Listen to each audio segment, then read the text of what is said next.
Hello, everyone. This is Panagiotis Alamanos, the president of FCM. This is another digital conference organized by our association. And before we start, I'd like to give the floor to Paula Franco, the president of the Portuguese member OCC, who are the most gracious host and are giving us their platform today to host our conference. Paula, please. Thank you. Dear Panagiotis Alamanos, FCM President, ASCO Haldia, South Asian Federation of Accounting Secretary General, Narayanan, ACCA Director, Lisa, IFAC Board Member, dear participants and viewers, it is an honor for OCC to host this year FCM First Digital Conference. OCC recognizes the important work that FCM has done on the Mediterranean region, playing a key role of the professional and economic development. So when Mr. Panagiotis kindly asked us to host this conference, as we did 7 months ago to the digital conference named The Impact of the Pandemic on the Audit and Accounting Profession, a conference that has more than 1,500 viewers from all over the world, we immediately accepted the challenge and started to work with FCM to put in place today's session. With the topic, the accountant of the future, digitalization, and other forces shaping the profession, and which such renowned speakers from the four corners of the earth, this digital conference will allow us to learn from a multicultural, unique perspective how the professionals should prepare and adjust for the digital future. I wish you all a great session and work and debate with absolute certain that we all be more prepared for tomorrow after today's conference. Thank you. Thank you so much, Paula, and once more, thanks to the OCC for being the most gracious host we could possibly hope. So, dear friends, the FCM has taken the initiative to organize another digital conference, since at least for the foreseeable future, we do not envisage having the opportunity to organize in-person events. Be that as it may, we try to maintain and strengthen our bonds with our members throughout the Mediterranean region by organizing conferences on topics that we think are of interest to the wider accounting and auditing community. The topic of our conference today is the accountant of the future, digitalization and other forces shaping the profession. What do we mean to say with this title? Well, the accountancy profession is going through a period of appraisal of its future position as a result of numerous changes in culture, technology, and the world of work. In particular, the profession is witnessing a threat to its future position at the forefront of the global economy because of a number of challenges. The pandemic, which confined a very large number of us to working from home and led to the adoption of a number of techniques and tools to facilitate this new reality, has deservedly stolen the limelight in the past few months. But the reality of the matter is that there were larger forces at work when it came to the future of the profession that were already in full development before the pandemic erupted and will almost certainly continue to shape the profession in the future, irrespective of the course of the pandemic, because they correspond to wider shifts in the fundamental forces that shape accounting. Primary among these challenges, in my opinion, is the fact, seen in many research projects, but also born anecdotally from discussions with friends and colleagues, that fewer young people than historically has been the case are attracted at an early age to pursuing a career as an accountant. Subsequently, they are not studying accounting as a discipline. One impact felt by professional accountants organization is a diminishing pipeline of graduates ready to join their qualifications. There are several reasons for this, from the generation push of children following a parent's profession diminishing, to the fact that young people with a learning disposition previously directed towards accounting can now have those interests satisfied by many other career paths and opportunities, especially in fields connected to data management, insight, and business intelligence. A second challenge is that of the potential irrelevance of the profession. Excuse me. Increasingly, accountancy is faced with a barrage of articles, opinions, etc., which state without clear evidence that automated software will replace accountants, that the demand for accountants is diminishing, which, by the way, factually untrue, and that technical accounting skills are being automated, and thus accountants, save a small number with specialized knowledge, will see their skills being no longer in demand. And a third challenge, and one that bears directly to the role of professional accounting organizations, is that the new skill economy is placing a greater emphasis on workers requiring more granular credentials for skills that will need regular updating and replacing. That is, the qualification acquired by an accountant at the beginning of his professional career is no longer going to be sufficient to guarantee career-long employment, nor will they carry the same prestige after a number of years. These are just some of the challenges that the profession will face. Behind them, I think, behind them all, lurks the digitalization of the accounting profession. It is the thread that connects directly or indirectly all the changes taking place in the profession, and thus all the challenges stemming from those changes. Digitalization has become a word that occasionally evokes fear in the accounting profession. It is a fear that starts from employment concerns. The prediction very often heard among accountants that the digitalization will hollow out the middle ranks of the profession and results, as I mentioned earlier, in only a very small number of accountants in specialized niches retaining meaningful employment in the profession. Although a lot of this talk is alarmist and the future is bound to be much more nuanced, PAOS and the profession in general need to address these concerns in a forthright manner. But it goes beyond that. Cybersecurity, for example, will be a major concern in the accounting profession, since a lot of the work accountants do will move to the cloud and won't really be under our control in the way we have traditionally understood the word control. Robust systems of cyber protection that are understood and consistently utilized by accountants are going to become an integral part of our work. And of course, digitalization will have a most profound impact on the way PAOS train the new generation of accountants and how they understand the concept of membership in the future. The single most significant challenge and opportunity for accountancy is how, in the view of the changes brought to the most fundamental part of the work of the accountant by digitalization, our understanding, definition, and delineation of the accountant needs to be rethought in order to embrace the future, whilst retaining a clear role for the professional. In more technical terms, the future model needs to satisfy what's called the tests of narrowness and broadness. More specifically, the definition of an accountant needs to be narrow enough to maintain the clear distinction between what is and what is not an accountant, yet broad enough to include non-traditional roles and occupations that are now performing accounting functions. Satisfying both tests is extremely difficult, but it's going to be vital if we are going to convince the public that the profession is and remains an indispensable part of value creation in the global economy. To continue with my thought, if technical requirements are being delivered by software, if fundamental skills are less fundamental and more part of a toolkit of supporting aids depending on the role or job being performed, if business skills are becoming more relevant than pure technical competence, where value add is required by customers, then when and how and in what order do we prepare future accountants for these requirements?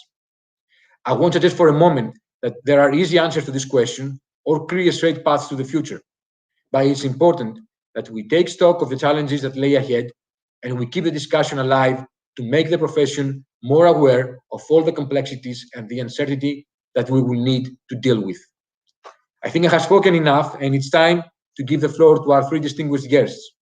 They are all three of them distinguished professionals who will share with us their insights, and we will also take the opportunity to elaborate on some of the subjects I already touched upon, and with their expertise add some much needed depth in the discussion. Let me begin with Narayanan Vaidyanathan, ACCA's Head of Business Insights, who will talk on the impact of digital regarding careers in accounting and finance, the state of play globally on digital adoption, with a focus on how work and skills are impacted by this adoption. Then we will continue with Lisa Padmore, who will offer an overview of the Technology Advisory Group, of which Lisa is the chair at IFAC, and will also enlighten us on data governance and cybersecurity. And if technology permits, we will also connect with Ashok Haldia, the former secretary of the Institute of Chartered Accountants of India, who will help us to understand how digitalization is affecting social, economic, and business life, particularly for small businesses, and how the accountants in the accounting world is responding so far, and also which will be the major likely developments in 2021 in accounting and for accountants. Before we start, let me once again thank the president of OCC, Paula Franco, and the CEO of OCC, João Ferreira da Silva, for their kind hosting of this event. Narayan, the floor is yours. Thank you. Thank you very much, Panagiotis, for those very thought-provoking initial comments. It's a pleasure to be here. My name is Narayanan from the Association of Chartered Certified Accountants, ACCA. I'm really interested in today's discussion, primarily because I think sometimes it feels a little bit existential, and I think some of Panagiotis' comments sort of set it up in that way. But I'm going to challenge his tone a little bit, if I may, because I'm a little bit more optimistic for a variety of reasons. I think the first thing to do is to set a little bit of historical context around digitalization. So ACCA is more than 100 years old now. So it was set up in 1904. And when we look back, and we in fact did an exercise where we looked back over 100 years, and we looked at how technologies, as you can imagine, over that time, many technologies have come and quite a few technologies have gone. And we looked at how our membership evolved over that period, just to have a starting point for historical context. And we noticed, so for example, we looked between 1982 and 1996. And that was a very crucial period when desktop PCs really exploded and when spreadsheets really exploded. And there was a view among many people at the time that actually accountants are just going to be completely irrelevant now that you can do all this stuff with spreadsheets. And we looked at our own membership, and it went from 25,000 to 50,000. It basically doubled. Similarly, we looked over the 90s to the mid-2000s, that decade or 15-year period. And that was a time when the explosion was internet and it was mobile, so particularly laptop computers and mobile phones. So, the kind of computing on the move. And again, we found that our membership actually doubled from 50,000 to 100,000, which it was at 2004. And finally, to just finish the theme, we looked from mid-2004 to 2017. And some of the key things there were more and more cognitive ERP systems, cognitive or rather internet-based phones, so smartphones, and cloud, of course, really, really taking hold very strongly. And strangely, to our own surprise, as much as anything else, we found that our membership, again, doubled 100 to 200,000. I'm not suggesting that all this means that there is no cause for concern. But the point I'm making is that as we look ahead to cognitive technologies like AI, like blockchain, like advanced data analytics, it's not the first time that new technologies are hitting the accountancy profession. And I think the success of the profession has been in its ability to partner effectively with new technologies as they come in, and to be able to really bring the human plus machine component to a really, really meaningful kind of partnering role to extract value from that process. And I think there are definitely opportunities to continue doing that as we look ahead now. There are certainly some questions, and I'll come on to those, but I think it's important to start from that point, which is that we're not saying you can be complacent and ignore it, but I don't think it's a question of being terrified of it either. I think there's a middle ground where you can partner with it and you can bring really useful skills that complement what the technology can bring. We did a piece of work, I think it was last year, with actually jointly with EY, where we looked at digital adoption over the globe. Really, we surveyed our members and looked at their adoption of various types of digital technology. This was about 4,000 plus accountancy and finance professionals around the world.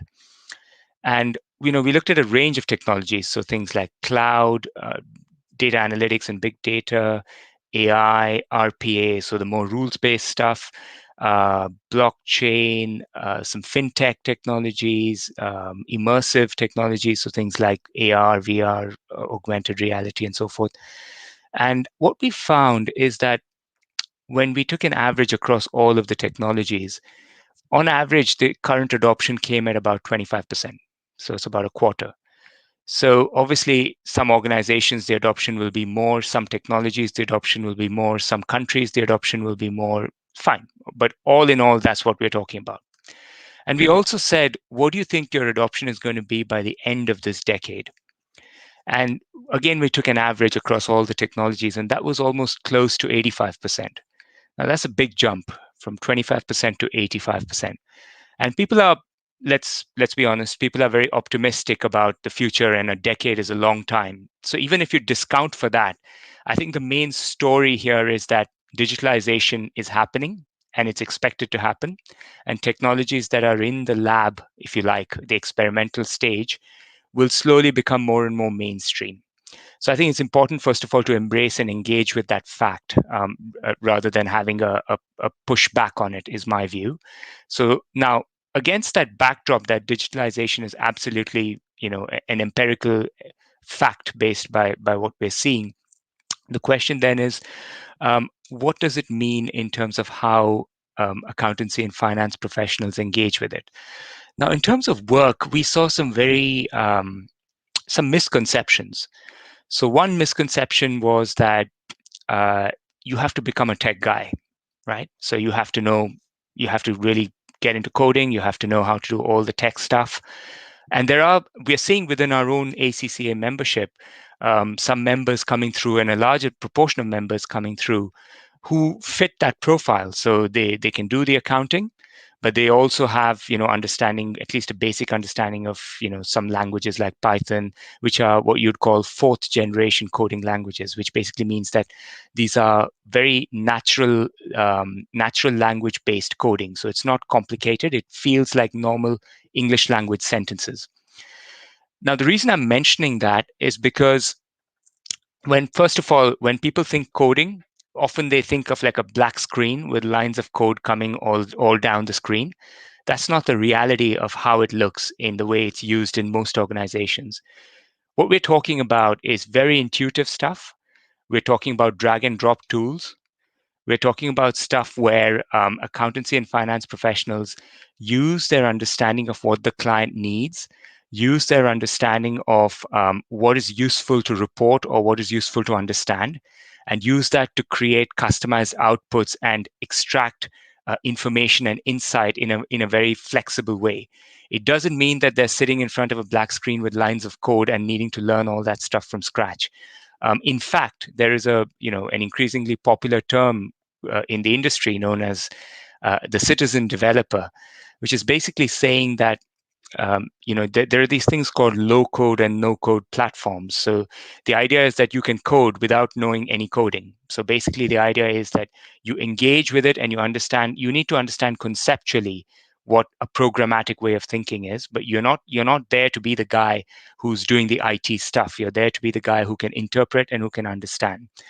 I'm just going to take a step back from this. I've gotten to a little bit of detail there, but the reason for that is, when we asked people about their careers, they often go directly to delivering outcomes, right?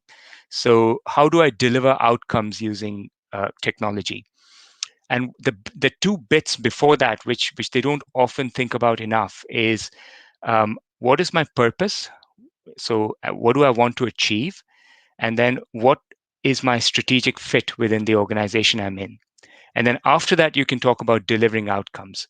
So it's a bit like if you imagine driving a car, your purpose is kind of where you want to go, right? So that's kind of your destination. Assessing strategic fit is, do I want to take this road or do I want to take that road? Okay, so you have a view. And delivering outcomes is, I need to put, if you've got a car with a key in it, or you put the key in and start the ignition. If you don't start the ignition, the car doesn't move. So you do need to deliver outcomes. But if you don't know where you're trying to go and how you're going to get there, it's just going to be going in all different directions. And when we asked people how you think about your skill set, there are lots of different types of jobs that connect with technology, but don't involve being a technologist. So, for example, we see a lot of people doing work which is, transforming the delivery model. of their organization, of their clients, and they have a very good understanding of what different types of technologies can do, but they're not necessarily getting into the detail of how those technologies work. Now, to Panagiotis' point earlier, we was talking about technical skills. I just wanted to reflect briefly. We see a lot of people are also increasingly developing skill sets in more niche areas to complement what they're doing. So it could be in areas like, where there are certain elements of tax or reporting pertaining to new types of assets that are coming through, whether it's and I'm talking here about some fairly cutting edge emerging stuff like crypto related assets and things like that. And I appreciate that that's not relevant for everyone. But I do want to make one point around AI, which is there's a sense that some of these new technologies are only relevant to very large organizations. And that's absolutely not the case.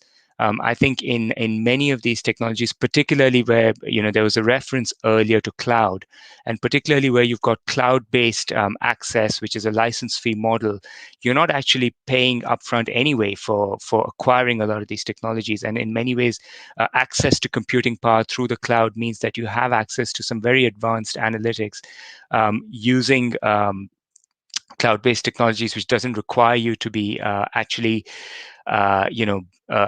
having very large footprint or being a very large player in the marketplace. I think to the point around work, and I didn't want to talk very briefly about skills and ACCA, but to the point around work, I think the headline point that I want to make is there's something around the ability to partner effectively with people who are bringing a range of different skill sets, because people are trained using different types of language.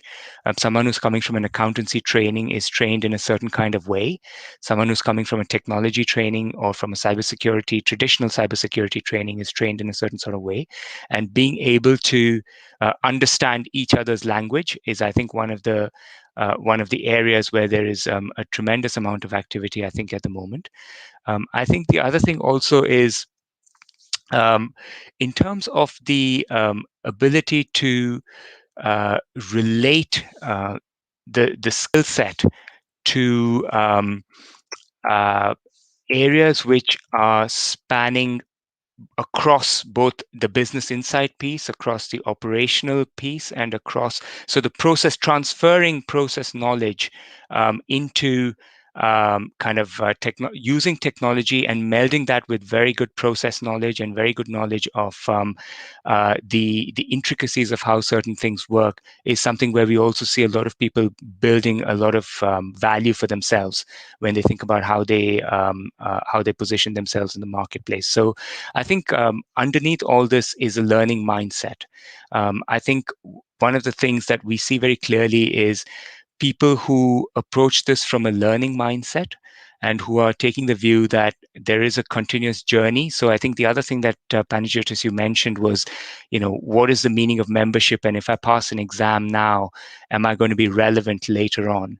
And I think what we feel and what we see is that, and what we are increasingly focusing on as well within the way we structure the qualification as we make changes to the qualification, is that we want to be able to give people transferable skills as much as possible. So we want to be able to give people a sense of how you have a rounded skill set where you have the technical skills and the ethical lens, I should add, at the heart of it. But we very much see that there's a range of things around that which are extremely important.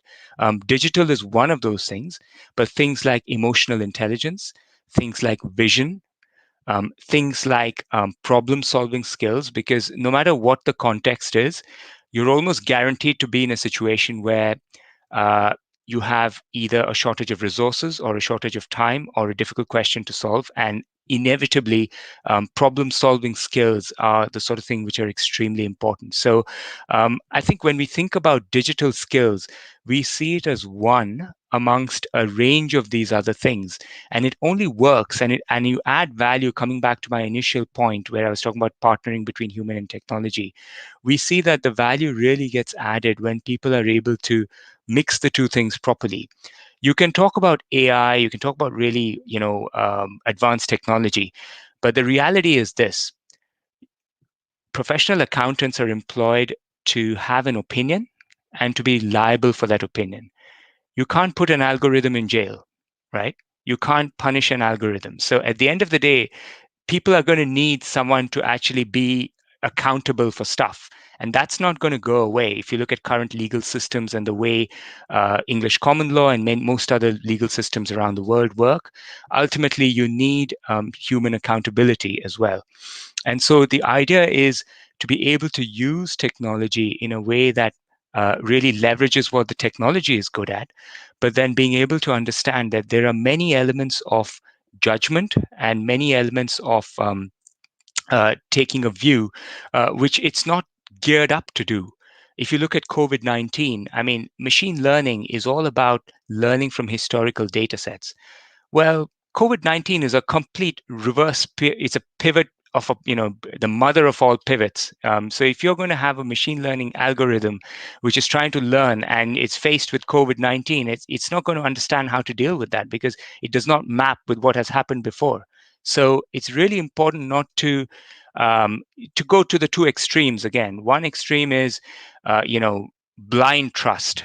It's just going to do everything. It's this magical, mystical thing which will just do everything.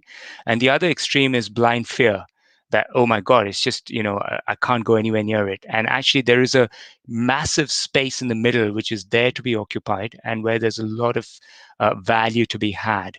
ACCA has been thinking about this. We have a whole range of, in addition to our qualification, a whole range of continuing professional development offerings, which are available on our website to anyone interested. But we cover a range of areas around things like how to think about data analytics, how to think about machine learning, and importantly, how to think about emotional intelligence in a digital age, because we firmly believe that the role of the human is more important than ever. It is a fallacy to think otherwise. So I'm conscious I've taken up a lot of time, but I'll park it there and look forward to any further comments later on. Thank you. Narayanan, thank you so much. I would describe it as the democratization of digitalization, and a more positive and optimistic view on our ability as a profession to harness technology to our advantage and the advantage of the community in general. Lisa, the floor is yours.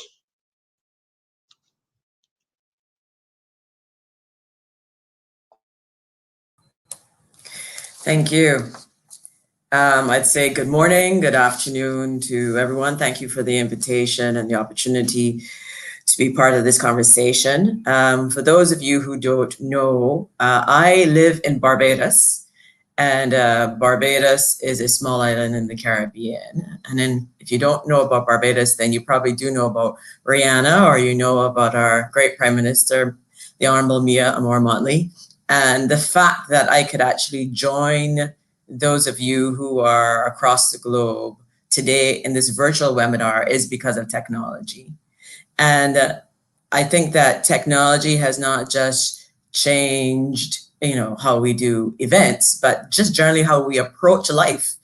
Because the whole idea of me being able to be a panelist is, again, a shift in the way that we think.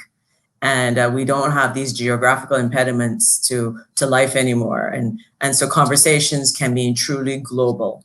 And so I want to thank FCM for inviting me and allowing me to be here. So I am a member of the board of IFAC, and I am the chair of the Technology Advisory Group, or we call it TAG. We like acronyms in the accounting profession. And the purpose of the TAG is to monitor emerging technology trends as they affect the accountancy profession and assist IFAC in raising awareness about those issues and opportunities from those trends. So our TAG meetings, and I became the chair of TAG in November 2018, or 2019, sorry. And since I became the chair of TAG, our meetings have been full of engagement from technology partners across the world, IFAC staff. We also engage directly with the standard setting boards to understand how does technology impacting their mandate and agendas as it relates to whether it's standards or just generally how they do what they do, because literally all of the meetings of the boards have been virtual since last year. And one of the things that we're about to embark on shortly is widening that engagement. So we get to hear really good stuff. And we think it's important that it's not just those of us who are on the tag who get to engage in this conversation. And so we're going to be taking a part of what we do out to our membership, to the PAOs, to the individual professional accountants who are members of those PAOs, and have them engage in the discussion and the content that we get to share. So look out for that. So what I wanted to share with you today is 2 items that we most recently had engagement on in February of this year, and 2 pretty topical ideas. One is data governance, and the other is cybersecurity. And around the data governance, we heard from Michel Girard, who is a senior fellow in CIGI in Canada. And he spoke about a joint paper that IFAC and CPA Canada were doing, which, by the way, is now available. It was actually released on May 13th, and so it would be available on the IFAC gateway, and I will also pass that press release onto FCM in the event that they want to share it with you. And when we look at data governance, we're looking at the shift that's being made in the economies of the world. We know that data, since we have started to have our work from home strategies and our shutdowns across the world, the amount of data that has been created in this last year, 12 to 18 months, has been exponentially more than it was before. And we've come to see that data is no longer a commodity, but an asset that has the key to unlocking powerful insights and decision, and allow people to make more informed decisions about business opportunities. But like any massive change, there has to be some structure to it. And what we've seen is that there has been weak legal and regulatory environments around this digital economy that's emerging. And we see the need for structure to be brought into place by the professional accountant. So if I just talk very briefly about what we're thinking about, we're saying that data management has a value chain, that consists of processes where data is first created, there's storing, there's transformation, there's analyzing that data to see what insights you can get from it.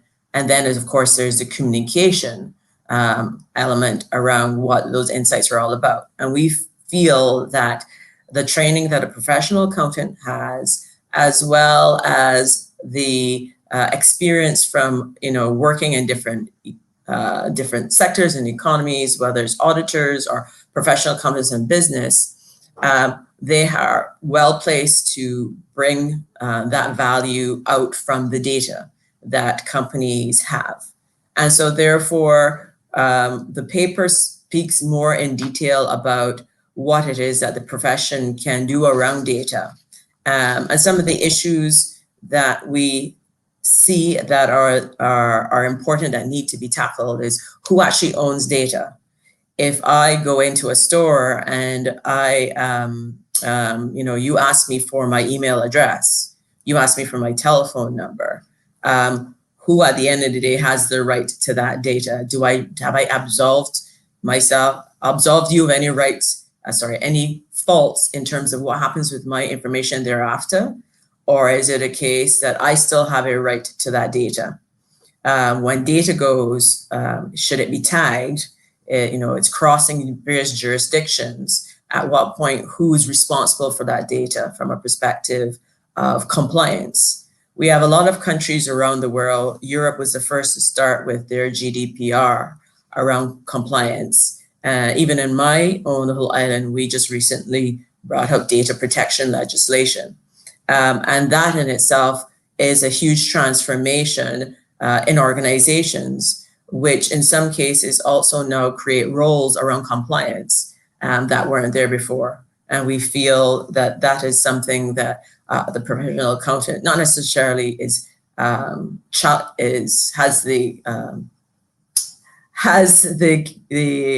the skill sets to do, but definitely has the awareness that this is an important role that needs to be fulfilled within an organization.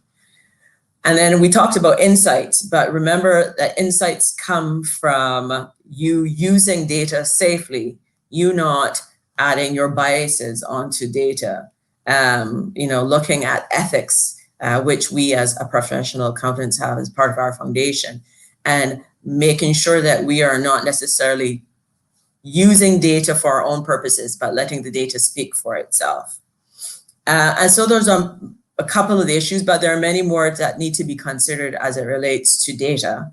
And it's a conversation, and I think that we need to have more awareness of and more dialogue in, because we talked about the growing skill sets that an accountant must have. Some of those skill sets are a shift based on what is happening within our economies, and data becomes an important part of that evolution in the accountant. And then we also heard from a gentleman by the name of Paul Taylor, who is the chairman of a firm called Beyond Blue. And Paul engaged us in some very practical conversations around cybersecurity, and specifically how to manage a ransomware attack. And you would have seen most recently in the news about the Colonial Pipeline that had been hacked in the United States of America, and it impacting upon the flow of fuel to the East Coast of the US. And this pipeline in itself supplies about 45% of the fuel to that part of the world. And we then saw the evolution of fuel not flowing because the pipeline was closed to address the attack, it having to be transported by truck, and then the shift that happened immediately in the market because of demand shutting down and prices for fuel going up immediately on that side of the United States of America. And when you think about it, the only two ways sometimes that cyber attacks become successful is because of, one, us as employees not following the rules, doing something like accepting a malware through a phishing email, or we're not updating whether it's the operating software, whether it's the security programs that you have on your computer. It's very simple. And so sometimes we think that cybersecurity is really about the IT department, but it's not. It's about every single person who has that tool that allows them to do their work every day. And so for us as professional accountants, it's being aware of those threats and how it is that we protect the organizations and the same data that I talked about previously from those malicious attacks. So he talked about cybersecurity insurance, which I didn't know was something that was available, but is now available. We talked about, again, just using techniques such as good backups, storing them away from the place where the attack could occur, so that if you are attacked, you then can restore your data. And then if you are indeed a victim of an attack, hiring a good negotiator, because this is like, kidnapping. You need someone who knows the landscape, to speak, whether it's to buy more time for you to figure out exactly the extent of the damage, or it is to just help you get your data back.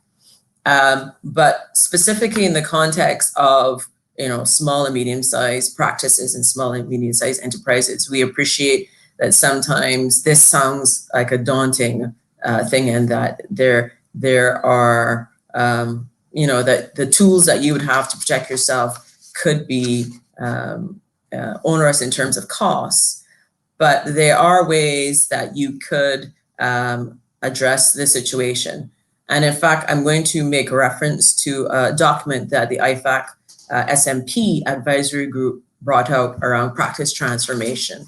And again, I can provide the link to that document to you. And within it, it talks about the 5 key initiatives to successfully adopt and embed technology into your practice, right?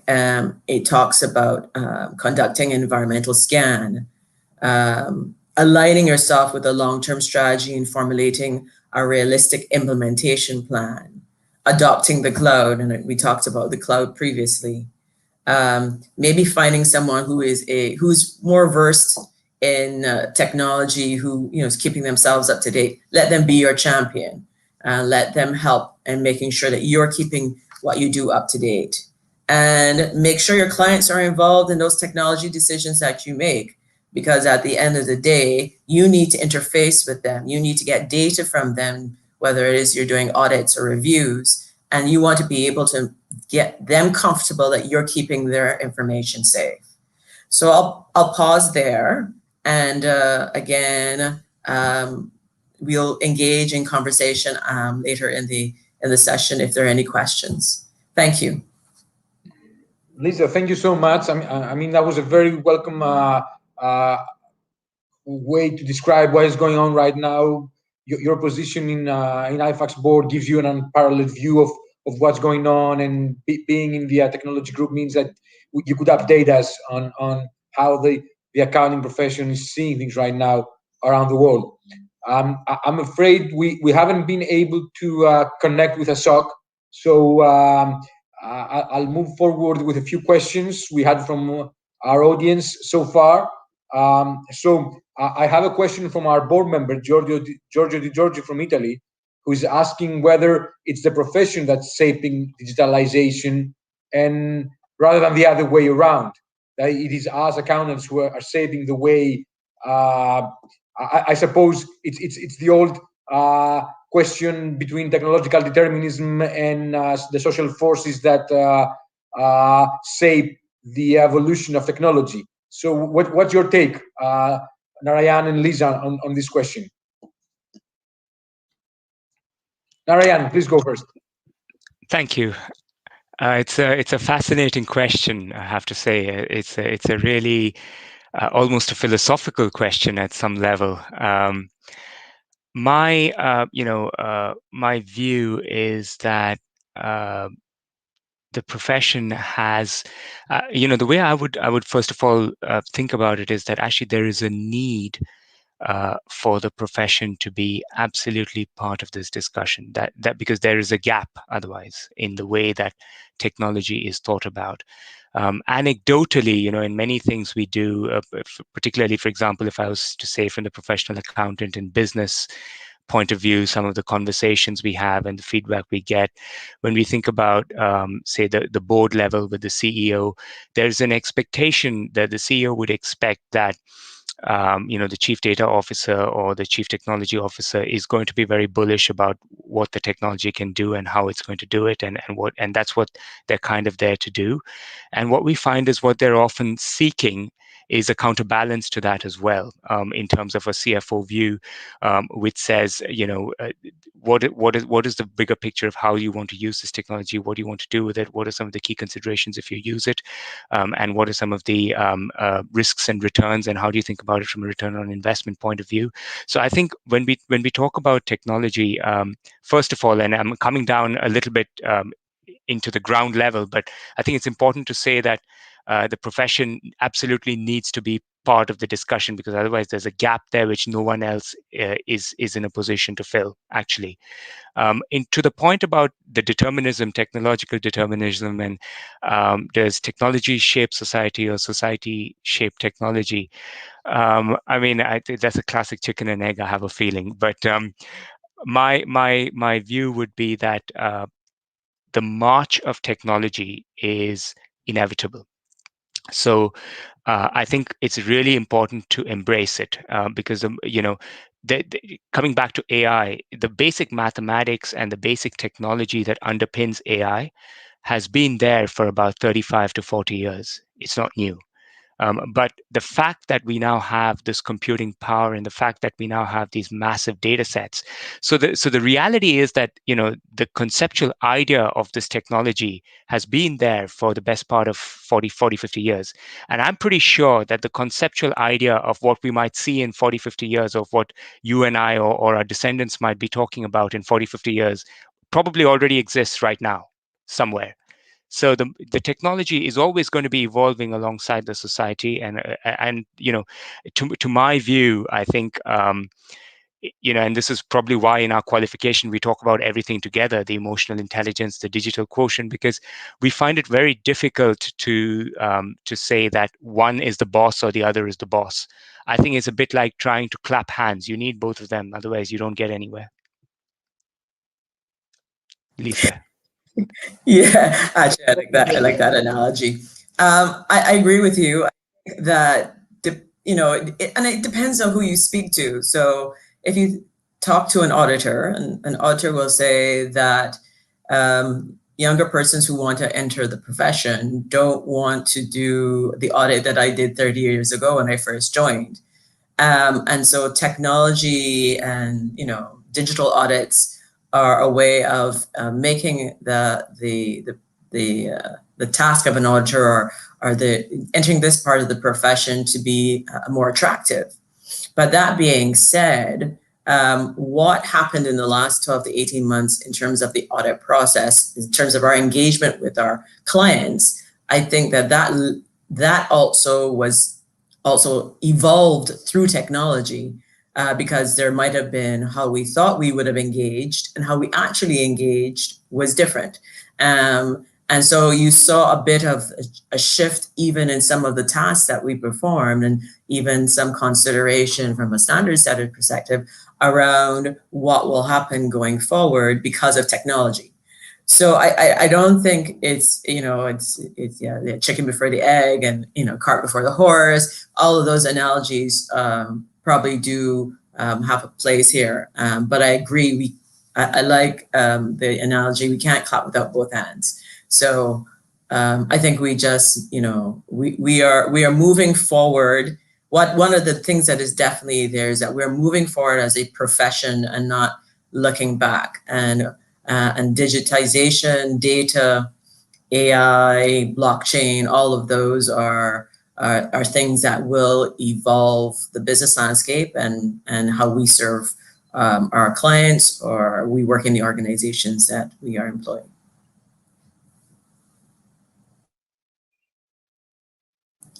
You're on mute.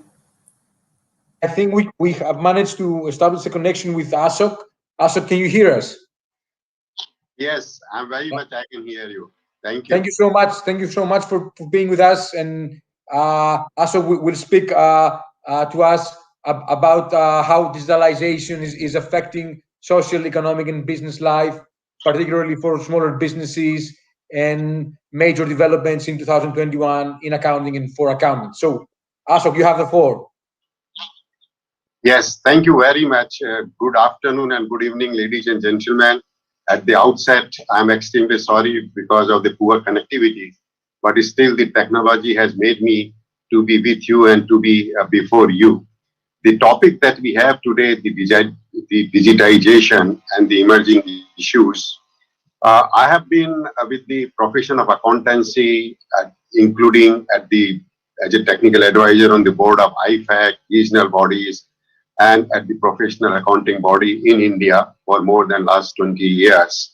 I have seen the accounting profession confronted with the challenges, at times challenges of survival, and it has often been at the crossroad, maybe crisis of confidence, maybe the capacity building or of the small and medium practices, maybe the quality related issues or concerns with regard to the audit of the big enterprises. But then this time the issue is different and possibly far bigger challenge than the accounting profession has been confronted with. The issue is that if the accounting profession has to be relevant or continue to remain relevant, it has to align itself with the technological development. And if it is not, it will not be, then possibly it has very difficult days to face with. Let me take you at the higher pleasure, leading at the level of the professional accounting bodies for more than last 20 years, as to what has really changed, why the digitization or the technology has become so important now. It is not that the digitization is a new word. In fact, we have been seeing the debate and the talk and the impetus on the digitization for more than last 10 years.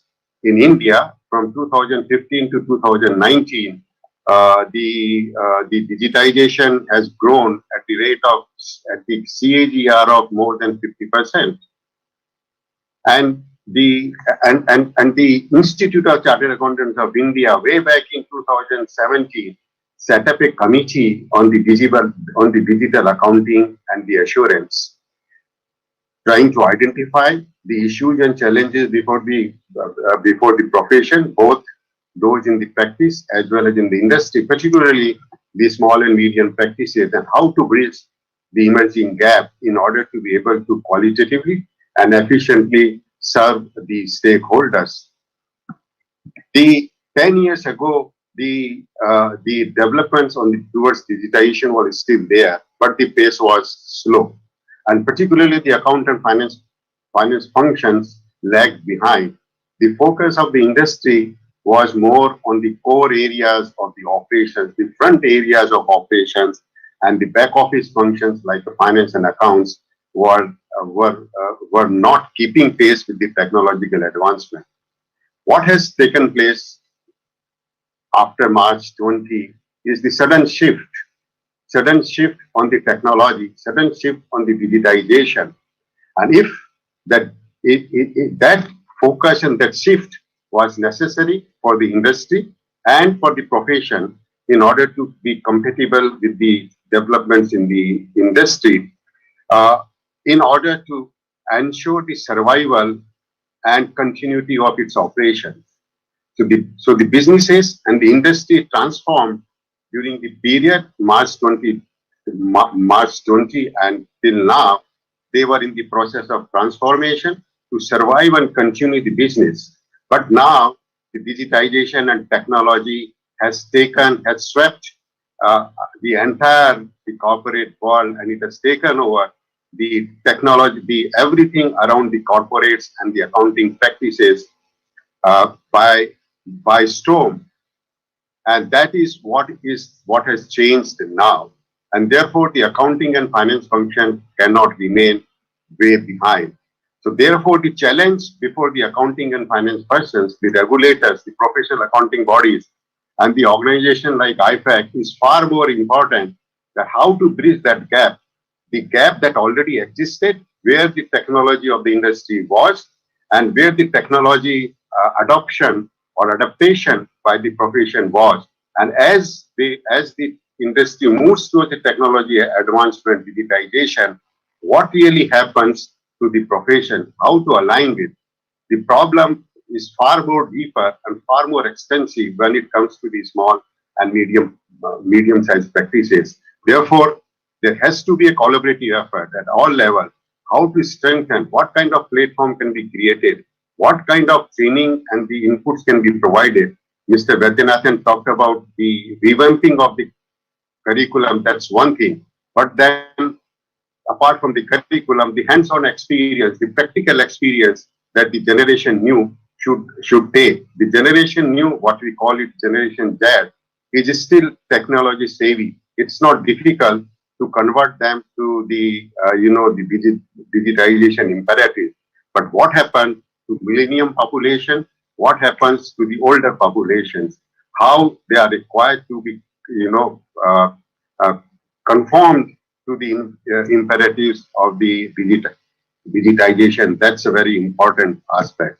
The second, and in fact in India, the ICAI revamped its curriculum. They've introduced number of certificates programs. They have provided for the training, and they are both for the members and the students on different aspects related to digitization. The growth of digitization in India, as I said, it has been CAGR of 50%. till 1920, but it's going to increase much more. We expect the fresh 84 million new internet connections, 840 million new internet, the internet connections. Now, if that happens, the growth of the the mobile, or sorry, the internet or the accounting, digitized accounting would be vast, and we expect that it should be from 9 to 10% and even beyond that. Now, what happens in terms of implication on the profession of accountancy? We need to look at from what happens to the accountants in business, and then what happens to the accountant in practice. The role of the accounting and the accountant would change a great deal. As the earlier speakers have addressed, their role would shift from the quantitative, the computational, the repetitive tasks, to the analytical, to the critically examining the aspects, to the making opinion, to add value, and also to provide more insightful outputs to the stakeholders, both internal as well as stakeholders. So 3 layers of the finance and accounts personnel. Those at the junior level, possibly, those jobs would be taken by the automated processes and by the automation. The middle level, there needs to be upgradation, there needs to be upscaling in terms of skill upgradation, so that they are able to perform their job under the automated environment far more effectively. And the third layer is the senior management, where you need to only enhance their skill sets to be able to use more effectively the outputs coming out of the digitization. Now, looking in terms of the accountant in practices, now it changed the entire gamut. It changes the audit procedures, the audit evidence, the fraud detections. In fact, it strengthens the audit and auditor. The gap or the crisis of confidence that we often see, or that has been the accounting profession has been criticized since ages. Possibly the digitization and the technology would be able to bridge that to a great extent. In terms of how does the profession adapt to that digitization and the technological advancement? That is something, as I said, that the entire profession need to collectively sit together and work towards that. I would, stop at my introductory comments here, and then maybe on the detailing aspects in terms of what trends we are going to see in digitizations, what are the challenges the accounting professions are required to follow. One thing here I would like to point out, the post March 20 until now, the transformation was different. The transformation that we are going to see would now be different. What was post COVID-19 was something, survival of the business, continuity of the operation. So they tinkered around the processes. They facilitate the existing processes through the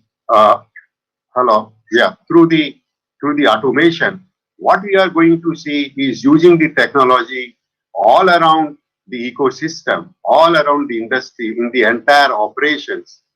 So I often used to say, as a CEO of my organization, that anything and everything that can be done through the system should not be done manually. That's the era we are going to enter into. The fraud detections, the tracking of the audit trail would become far more effective and efficient.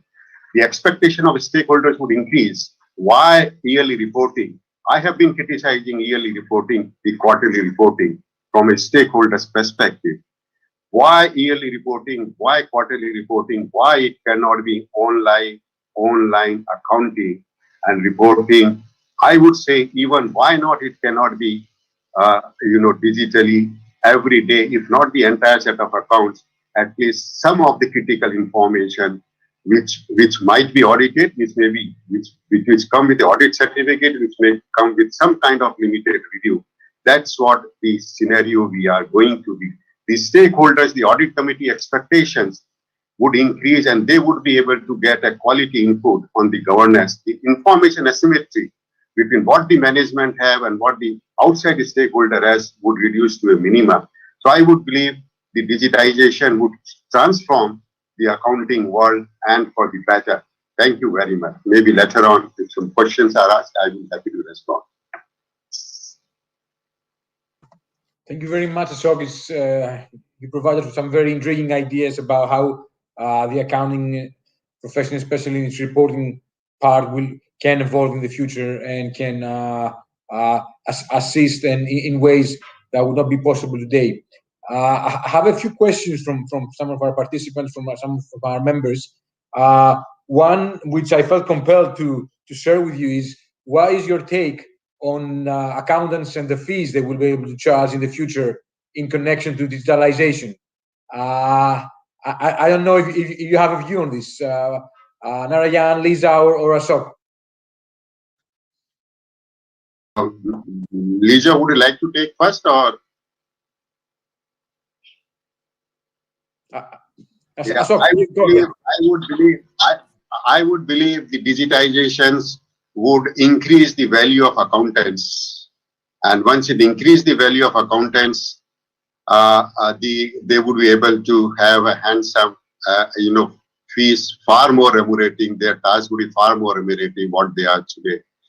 The stakeholders, be within the organization, outside the organization, they would be able to relate the input that is coming, the timely, the educate, the qualitative inputs that is coming out of the accounts to them, and the utility that inputs are providing to those stakeholders. So therefore, I would believe the fees that the accountants would charge, or the way they would be rewarded, would be far more better than what it is now. I would just add that digitization is a means to providing better service to your clients. It is probably a way to differentiate yourself in terms of, again, as Ashok said, finding those insights that's in the data, doing things that probably your clients can't do right now with their infrastructure.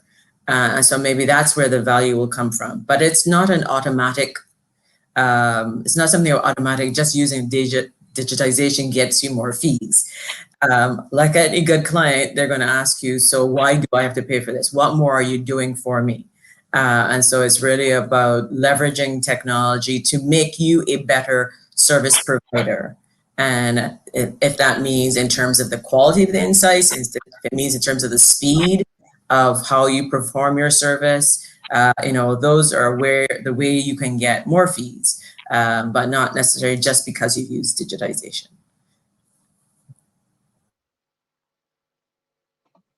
Narayan, what's your take?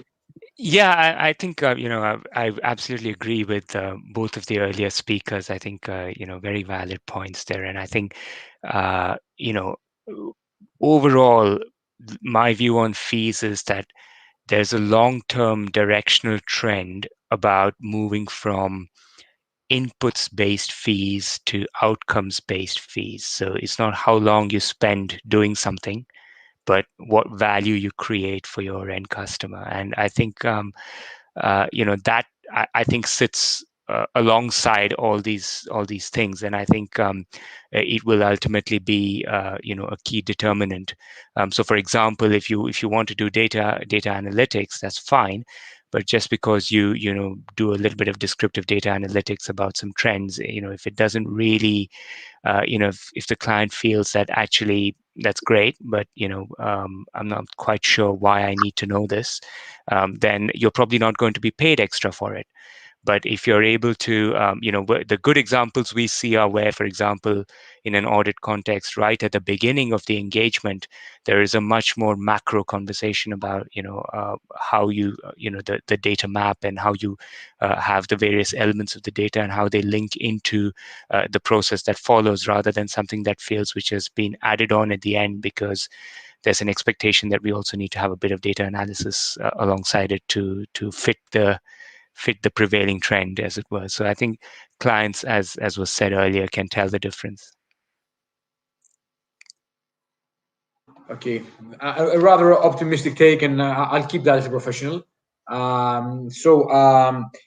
Another question is, what sort of skills do you think accountants need to develop in this new digitalized era? And let me combine it with another question, which is, do you think that those skills need to deal with those things accountants can do, and leave what the machines can do to the machines, and then be very specific skills-wise to those things that humans can do better than machines? So, Narayan, you would like to start? Yeah, sure. I mean, I think it's a very good question and a very important question. And I think the starting point for skills is understanding, because I think there is a tremendous amount of misconception around, particularly around things like AI, for example, and what it can and cannot do. I think people vastly overestimate and over-exaggerate what AI can do. It's very intelligent in a very narrow way, and it can learn in a very narrow way. And that has implications, because it means that you need to have skills to work all around it, to know how to deploy it properly, how to assess risks around it, how to interpret the information coming from it. Because a lot of the approach in the data analytics world is statistical. It's really important, I think, to have a sense of and I know that skill exists already, but I think there can be a fundamental misunderstanding of how machine learning is bottom-up based data understanding. So unlike traditional technology, where a human being decides what the technology is doing, with machine learning and AI, there is the element of the technology, of it learning inductively from the data over time. And I think that means that there is much more of a need. I think it was Lisa who was talking about data governance, for example. Now, AI is all about data. No data, no AI. It's that simple. So I think, understanding the linkage between how the data lifecycle works, understanding what that means for how you use your data as an asset, and how your data creates new kinds of risks, and particularly regulatory risks. And also, I think, to the point, just to circle back to the point on skills, I think the most important thing here is being able to link the data and the technology with the strategy and the processes, because otherwise you get a bit lost, and you're just doing various things in various places, and often which is counterproductive. So I think if I had to take a bigger picture observation, that's what I would say. Lisa, how about you? Yeah, I would just no, I as we say, ditto. I agree completely. And I think too, it is not as hard and fast as we leave certain tasks just to machines, and we do the rest. As humans, we should understand, broadly speaking, what it is what we want machines to do for us. Yes, what comes out of it might be information, insights, tasks that we didn't actually contemplate, but it's about being having the mindset to be available and appreciate what comes out of it. So I think that there are skills, and there will be more skills in the future that we may not immediately have the technical understanding for, but it's also about aligning ourselves with those types of professionals to help us. It's no different to what we do now currently, for example, in auditing. When we come across a particular account that we are generalists about, we go to experts to give us more understanding and more insight about the account that we are trying to get more understanding and evidence about. So no different there. What will happen over time? The evolution of the how we prepare persons for becoming a professional accountant will evolve. There'll be more technology.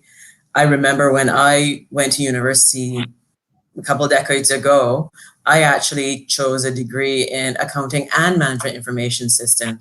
And at the time, in the early, late 80s, early 90s, there were only 19 of us in the entire IT faculty of the Commerce Department at my university in Canada.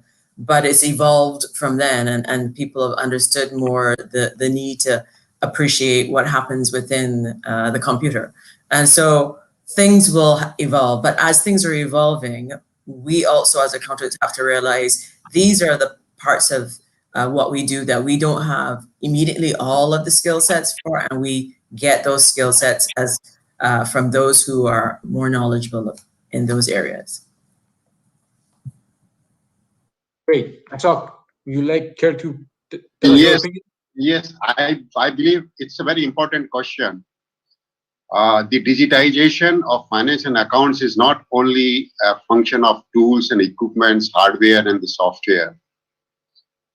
It's really what goes into transformation. What Vaidyanathan said earlier, very important, is that the process of transformation is very important, and you need to have right kind of skill sets to be able to do that. It's not mere technical knowledge, not mere technocrat, but a professional.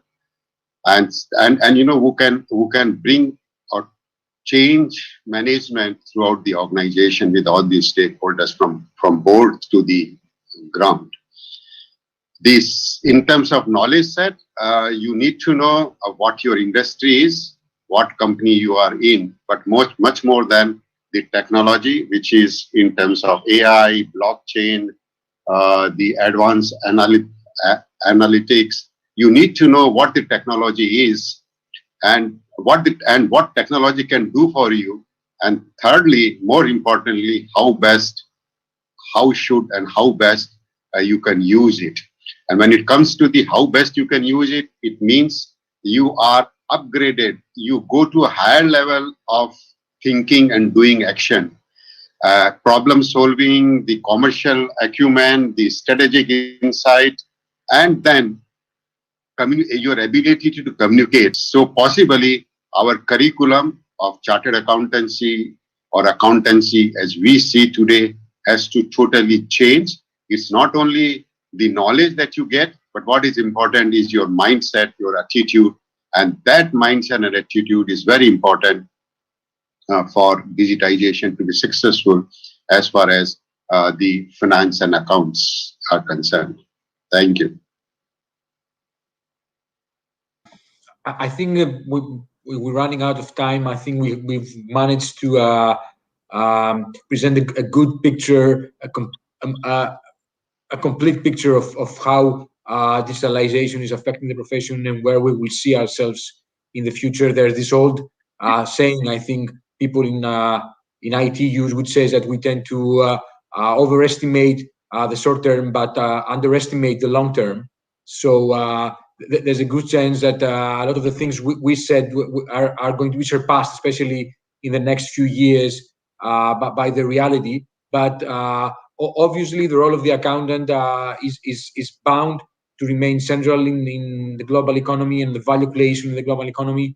And we'll all be here to observe and participate in these changes. So I'd like, once again, thanks Lisa Padmore, IFAC Member Council, Narayanan, Vaidyanathan from ACCA, and Ashok Haldia from the Indian Institute of Chartered Accountants, and all our audience for having the patience to bear with us for the entirety of this session.